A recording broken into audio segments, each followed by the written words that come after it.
glistened outside Ava Taylor's window, causing her neighborhood to resemble a big white marshmallow. She smiled to herself. There was so much snow that the buses were bound to be canceled. "No school for me," she exclaimed smugly to herself. She ran to the phone and quickly phoned her best friend, Madison Bailey. Madison and Ava have been best friends since they were 3 and lived a block away from each other. "Hi," said Ava when Madison picked up. "Looks like there will not be school today." "Yeah, meet me at the treehouse in 15, replied Madison. Ava hung up and ran downstairs to eat some breakfast. "Hi, Ava," said her mom as Ava entered the kitchen. "Morning, Mom," Ava replied. "Your dad is shoveling the driveway to get to work. Go say goodbye." "Okay." She ran outside and gave her dad a hug, said goodbye, and returned inside. She ate a hasty breakfast, pulled on her snow gear, kissed her mom goodbye, and raced outside.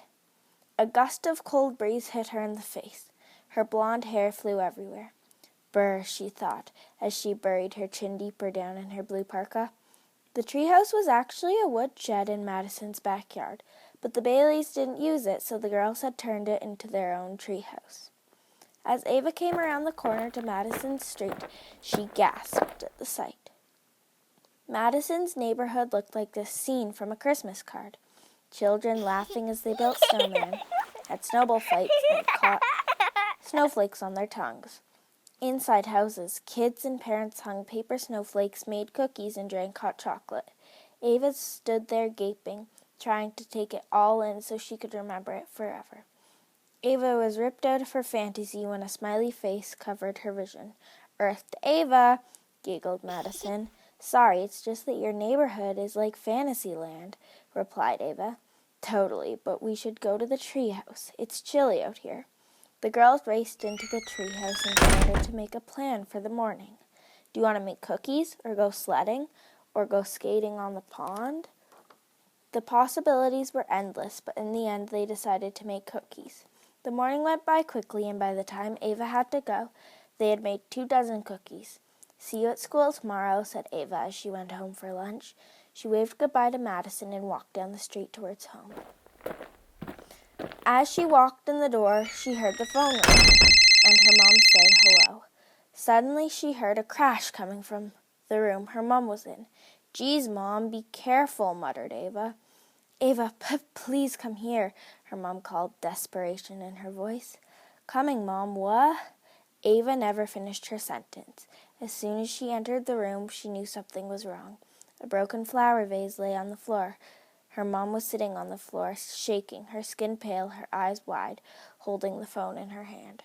"Mom!" Ava screamed. "Are you okay? What happened? Are you hurt?" The words spilled out of her mouth. "Ava, please sit down." Ava sat down right next to her mom and took her pale hand. There was an accident. Your father is dead. He got in a car crash this morning on the way to work," she whispered as she buried her head in her hands, weeping. Ava was beyond tears. She was stunned. She pinched herself to make sure it was not a dream.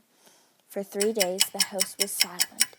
They didn't talk and stayed in their own rooms, only coming out when necessary. On the 3rd day, Ava changed her mindset. "Pull it together, Ava," she thought. "Do it for Mom and make Dad proud.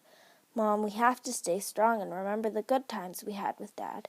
She grabbed a photo off the wall of her and her parents and showed it to her mom. "Remember this day? We were all happy and laughing." Miss Taylor nodded. "Dad would want us to remember this. He wouldn't want us to be sulking and sad. Mom, do it for him." Mrs. Taylor nodded. Suddenly the doorbell rang.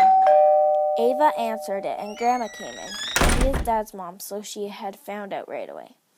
She hugged us, but no tears came to her eyes. "Ava is right. I was listening from outside, and we must be strong. My son would have been proud of you, Ava. Now let's celebrate his life."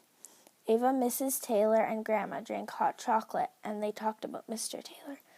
That night, before she went to bed, Ava went on her computer and saw an announcement that made her eyes pop out of her head. The company that Mr. Taylor worked for had been closed that day due to the snow. Ava was furious, but what's done is done, and there's no going back.